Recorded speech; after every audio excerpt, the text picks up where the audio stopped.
Hello दोस्तों, 10 अप्रैल 1912 मशहूर जहाज़ टाइटैनिक इंग्लैंड के साउथहैम्पटन से निकलता है। इस जहाज़ में टोटल 2200 पैसेंजर्स मौजूद थे, जिन्हें अपनी मंजिल न्यूयॉर्क पहुंचना था। लेकिन 14 अप्रैल 1912 को इस जहाज़ के साथ जो हुआ वो इतिहास के पन्नों में दर्ज हो गया।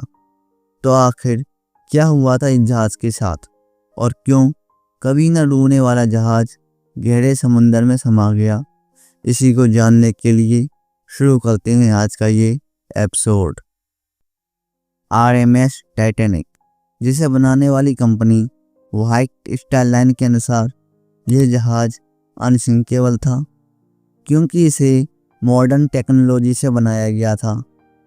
यह जहाज़ $7.5 मिलियन में बनकर तैयार हुआ था, जिसकी कीमत आज करीब $400 मिलियन होगी। इसी वजह से जहाज़ में शान शौकत का सारा सामान मौजूद था। उस समय इस जहाज़ से बड़ा और लग्जरियस जहाज़ कोई और नहीं था। लेकिन इतना सब होने के बावजूद ये अनसिंकेबल जहाज़ डूब गया। इस जहाज़ के कैप्टन एडवर्ड जे स्मिथ को 12 अप्रैल 1912 के दिन ही वार्निंग मिलती है कि आगे के रास्ते में बहुत सारे आइसबर्ग मौजूद हैं। आपकी जानकारी के लिए बता दूं, आइसबर्ग एक बहुत बड़े बर्फ़ के पहाड़ होते हैं जो समुद्र में तैरते रहते हैं। आइसबर्ग की वार्निंग मिलने के बाद भी कैप्टन ने इस पर कोई प्रतिक्रिया नहीं दी और जहाज़ 40 किलोमीटर प्रति घंटा की स्पीड से आगे बढ़ता रहा। एक जहाज़ के लिए इतनी स्पीड काफ़ी ज़्यादा होती है। फिर तारीख आती है 14 अप्रैल 1912। ठंड का मौसम था और कुछ भी दिखाई नहीं दे रहा था। तभी जहाज़ के कैप्टन को सामने एक बहुत बड़ा आइसबर्ग दिखाई देता है। तभी वो जहाज़ को मोड़ने की कोशिश करते हैं, लेकिन अब बहुत देर हो चुकी थी। जहाज़ के आगे का हिस्सा आइसबर्ग से टकरा जाता है। जिस आइसबर्ग से ये जहाज़ टकराया था वो कोई छोटा मोटा आइसबर्ग नहीं था, बल्कि 10,000 साल पुराना आइसबर्ग था, जो करीब 400 फीट लंबा था और इसका वजन करीब 1.5 मिलियन टन था। इस आइसबर्ग से जहाज़ की ये टक्कर इतनी जोरदार थी कि इससे जहाज़ के आगे का राइट साइड टूट जाता है। इसके तुरंत बाद जहाज़ के आर्किटेक्चर थॉमस एंड्रयूज ने इस जहाज़ का मुआयना किया। उनके अकॉर्डिंग इस जहाज़ को अब कोई नहीं बचा सकता और उनकी ये बात सच भी साबित हुई। धीरे धीरे जहाज़ में पानी भरने लगा और 12:40 पर यह जहाज़ डूबना शुरू हो गया। ये सब जानने पर जहाज़ के रेडियो ऑपरेटर जैक फिलिप्स ने किसी दूसरे जहाज़ की ओर सिग्नल भेजना शुरू कर दिया, लेकिन वहाँ से भी कोई जवाब नहीं आया।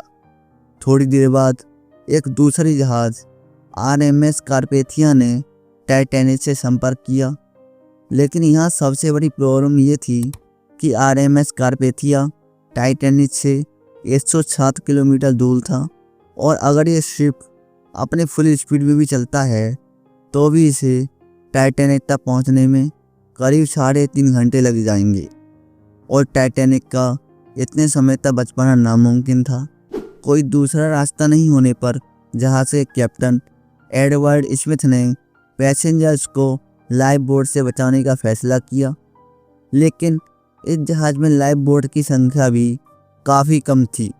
पूरे शिप पर केवल 20 लाइफ बोट मौजूद थीं, जिनमें प्रत्येक लाइफ बोट पर केवल 35 लोग ही आ सकते थे और इस तरह केवल 700 लोगों को ही लाइफ बोट से बचाया जा सका और बाकी 1500 लोग अपनी मौत का तमाशा देखने के लिए जहाज़ पर ही रह गए। इसी के साथ 2:20 पर यह जहाज़ पूरी तरह समुद्र में समा गया और एक इतिहास बन गया। जहाज़ के डूबने के बाद कुछ लोग तो जहाज़ के साथ पानी में ही डूब गए और जिन्हें तैरना आता था वो कुछ ही समय में ठंड से मर गए, क्योंकि ये जिस समुद्र में गिरे वहाँ का टेम्परेचर -2 डिग्री सेल्सियस था और इतनी ठंड में किसी भी इंसान का 20 मिनट से ज़्यादा जिंदा रह पाना नामुमकिन है। बाद में 3:30 पर RMS कार्पेथिया, जिसे टाइटैनिक से सिग्नल भेजा गया था, वो घटना स्थल पर पहुंच गया, लेकिन उन्हें सिर्फ पानी में तैरती हुई लाशें दिखाई दी। थोड़ी देर बाद उन्हें वो लाइफ बोट भी दिखाई दी जिन्हें जहाज से उतारा गया था।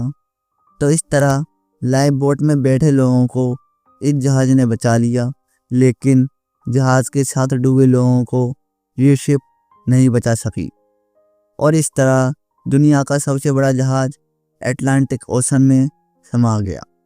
बाद में इस जहाज के डूबने की कई वजहें सामने आईं, जिनमें एक मुख्य वजह आइसबर्ग की चेतावनी को नज़रअंदाज करना था। रिपोर्ट के अनुसार टाइटैनिक के मालिक जे ब्रूस स्मिथ ने जहाज़ को जल्दी से जल्दी न्यूयॉर्क पहुंचाने पर जोर दिया था, क्योंकि वो ये साबित करना चाहते थे कि टाइटैनिक दुनिया का सबसे तेज़ जहाज़ है। लेकिन इस होड़ में वो आने वाली मुसीबत को नहीं भांप पाए। इसके अलावा जब टाइटैनिक डूबा तो वहाँ एक और शिप मौजूद था जो टाइटैनिक से केवल 37 किलोमीटर दूर था, जिसका नाम था SS कैलिफोर्निया। लेकिन इसने टाइटैनिक की मदद नहीं की। इस शिप के कैप्टन के अनुसार आगे बहुत सारे आइसबर्ग होने की वजह से इन्होंने रात में रुकना सही समझा, इसलिए इन्होंने रेडियो भी ऑफ कर दिया। तो आज टाइटैनिक को डूबे 112 साल हो चुकी हैं और आज भी टाइटैनिक समुद्र से 3800 मीटर नीचे मौजूद है, जिसे देखने के लिए लोग लाखों रुपए खर्च करते हैं। उम्मीद है कि आप इस वीडियो को लाइक और शेयर करने के साथ साथ चैनल को भी सब्सक्राइब करेंगे। तो चलिए मिलते हैं अगली वीडियो में।